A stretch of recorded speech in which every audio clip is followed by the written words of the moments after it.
We want to make Destiny weird again. We want to bring the hobby back. That's what we've been saying all year. The plan in year 2 is that there's something new to chase, something new to do, some new experience that's happening every week, every month, year round.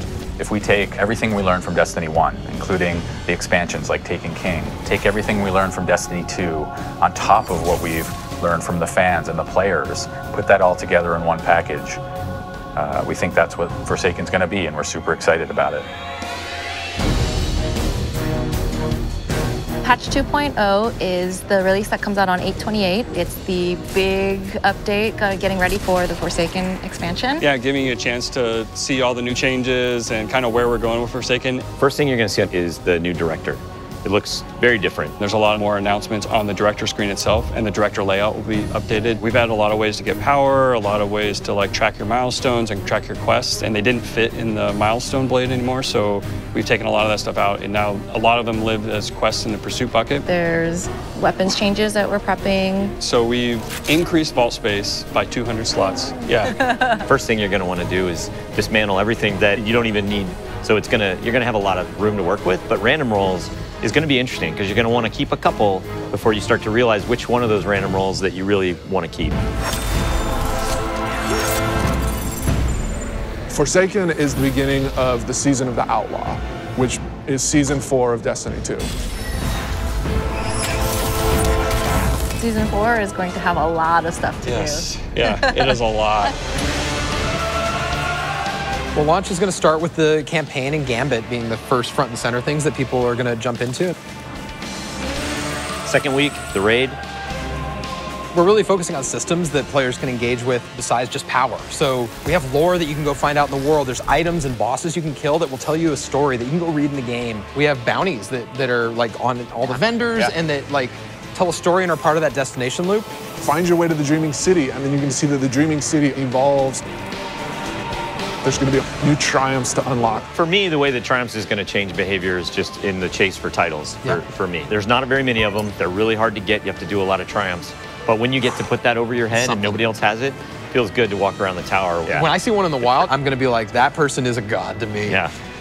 I say god a lot in these things.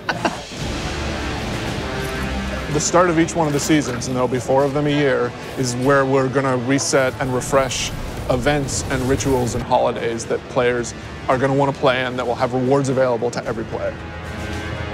In that first month, you're going to be able to play a new PvP mode called Breakthrough. And so that'll come out, and so we're really excited to have people play both that and the new Iron Banner with power enabled with the new weapon slot changes and the new sandbox balance tuning. So we think that's going to be pretty exciting. Yeah. We try to ensure with all of the seasonal content that there's exciting short-term chases for someone who just wants to log in and try out a new event or a new experience. And if you really want to grind your face off, there's also rewards that'll be exclusively for the most committed, most skilled Destiny players. The main thing that we want to change with year 2 of Destiny is that there's never a content drought. There's always something new happening every month, year round. So there's seasonal updates that are free for all players and major content beats as part of the annual pass. The annual pass is a result of our learning and looking over this last year of how people have responded to Osiris and Warmind, and the things that they've resonated.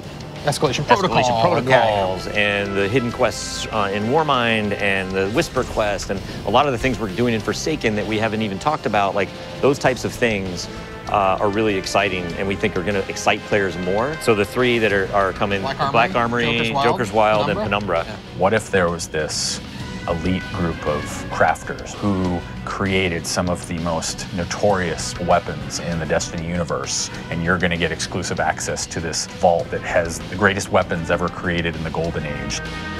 So with Joker's Wild, there's this really interesting character named the Drifter, and there's all of this backstory. But you'll begin to get a glimpse of that in Forsaken, and Joker's Wild is our chance to go deeper. And what is his greater purpose, and what is inside that crazy rock he's got attached to his ship? So just like we saw with the Whisper of the Worm quest that came out recently, like those kind of secrets that players discover themselves are super exciting. What if we took an entire release, let leak the name Penumbra, but what if everything else was the mystery box that players will uncover collaboratively?